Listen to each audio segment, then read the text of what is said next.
రథసప్తమి నాడు ఆకాశం అంతా నక్షత్రమండలం రథాకారంలో ఉంటుంది. అందుకని దానికి రథసప్తమి అని పేరు. ప్రతి సప్తమి తిథి నాడు సూర్యకాంతి చాలా విశేషంగా ఉంటుంది.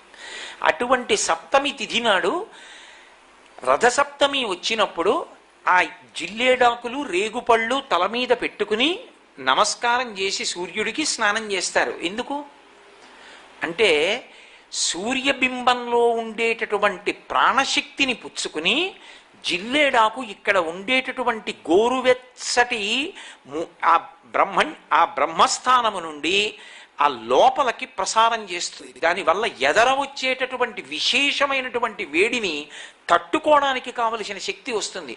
రేగుపండుకి ఓ లక్షణం ఉంది, పీడ తీస్తుంది అది. అందుకే పిల్లలకి భోగి పండగ నాడు చిల్లర పైసలతో కలిపి రేగుపళ్ళు పోస్తారు. భోగి పీడ పోయింది వాళ్ళకి అని. అంటే